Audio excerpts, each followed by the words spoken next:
નમસ્તે મિત્રો, અઠવાડિયે 10 દિવસે 15 દિવસે ધોરાજી ઉપલેટા મત વિસ્તારમાંથી નાના મોટા પ્રશ્નો બહાર ન આવે ને તો એ ધોરાજી ઉપલેટા મત વિસ્તાર નો કહેવાય.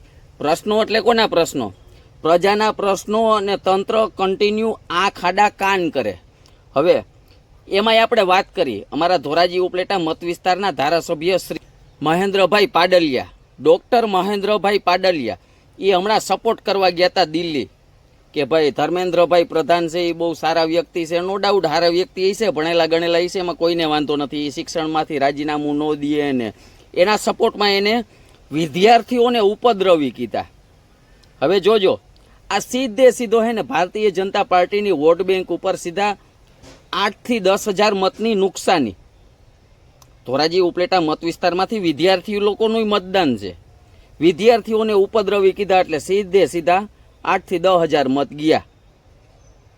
વાત કરી બીજી કે ન્યા સપોર્ટ કરવા ગયા દિલ્હી, એ પ્રશ્ન તમને દેખાણો કે દિલ્હીમાં વિદ્યાર્થીઓ તોડફોડ કરે છે, એ તમને બધું દેખાણું. બાકી બીજું કાંઈ તમને ન દેખાણું કે નીટના પેપર લીક થયા, એવા ઘણા બધા ગુજરાતમાંય પેપર લીક થયા કે આંગળીના વેઢે ગણીને તો ચોપડા ભરાય, બાકી આંગળીના વેઢાય ઓછા પડે હો.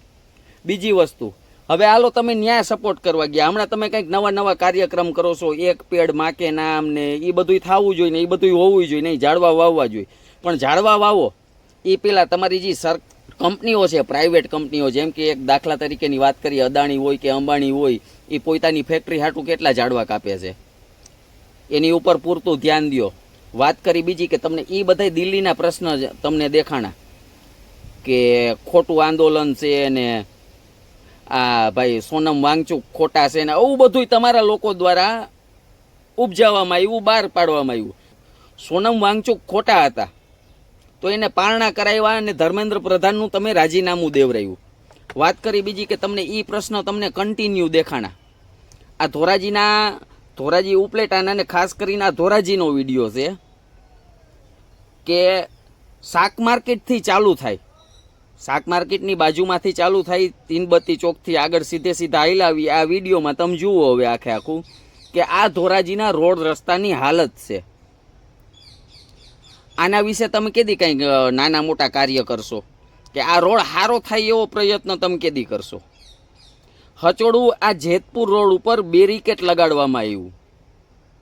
અવેડા ચોકની બાજુમાં જે જેતપુર રોડ સીધો નીકળે છે ને એ રોડ ઉપર આ બેરિકેડ લગાડવામાં આવ્યું. અત્યાર સુધીમાં કોઈ દી નહોતું. તમને ધોરાજી ઉપલેટાના તમારો જ મત વિસ્તાર છે, અમે ખોબે ને ધોબે તમને મત દીધા, તમને આ એકય પ્રશ્ન નથી દેખાતા? કે પછી તમે એવું કર્યું કે જાનમાં જાતા હોય ઓલા વરના ફૂવા જેવું કે કોઈ સમજે નહીં, હાણે નહીં, ઓળખે નહીં ને વરનો ફૂવો હું?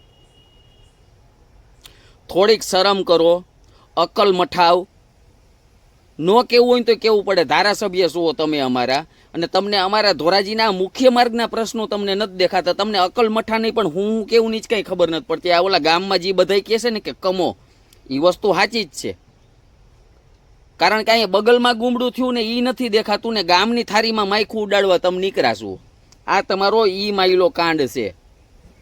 અને તમે વિદ્યાર્થીઓને એવું કીધું કે ઉપદ્રવી વિદ્યાર્થી. ભાઈ એ ઉપદ્રવી હોય કે જે તે હોય, એ તમે પેલા ધોરાજી ઉપલેટાના પ્રશ્ન તમે આને વાંચા આપો. જુનાગઢ રોડ ઉપર તમે જાઓ કોક દીક, સર્વિસ રોડના નામે મીંડું કઈ રીતના માણસો હાલે છે એ તમે વિડીયોમાં જુઓ. લોકેશન સાથે છે, વિડીયો જૂનો છે. દોઢિયા લેતા લેતા નવરાત્રી આવવાની વાર છે, પણ નવરાત્રી પહેલાં તમે ટુ વ્હીલ લઈને આ રોડ ઉપરથી નીકળીને એટલે દોઢિયા લેતા લેતા હાલવું પડે. આવી હાલત ધોરાજીની થઈ ગઈ છે ને તમે દિલ્હીના પ્રશ્ન તમે લઈને નીકળાશો કે દિલ્હીમાં બધું ખોટું થાય છે. હું ખોટું થયું ભાઈ? ધર્મેન્દ્ર પ્રધાને રાજીનામું દીધું, હવે થૂકેલું પાછું ચાટ્યું ને તમે. માહિર શું પહેલેથી થૂકેલું ચાટવામાં માહિર શું? અત્યાર સુધી ચાઇનાના એજન્ટ ગણાવતા હતા, પાકિસ્તાનથી ફંડ આવતું તો આવું બધું તમે કનેક્શન કાઢતા હતા. કારણ કે ભારતીય જનતા પાર્ટીના વિરોધમાં બોલે ને એટલે પાકિસ્તાન આરે કનેક્શન તો ગમે ત્યાં જ ગોતી આવે. આ ભારતીય મીડિયા છે, બીજા કોઈ તો ગોતે કે ન ગોતે, બાકી ભારતીય મીડિયા છે. પાકિસ્તાન આરે કનેક્શન તો ગમે ત્યાંથી ગોતી આવે. પણ એ બધી વસ્તુ તો ઠીક છે. આ ધોરાજી ઉપલેટાના રોડ રસ્તાને ખાસ કરીને આ ધોરાજીનો રોડ કહેવાય કે અહીંથી જન્માષ્ટમીની શોભાયાત્રાની શરૂઆત થાય. આ રસ્તો તમે ક્યારે બનાવશો?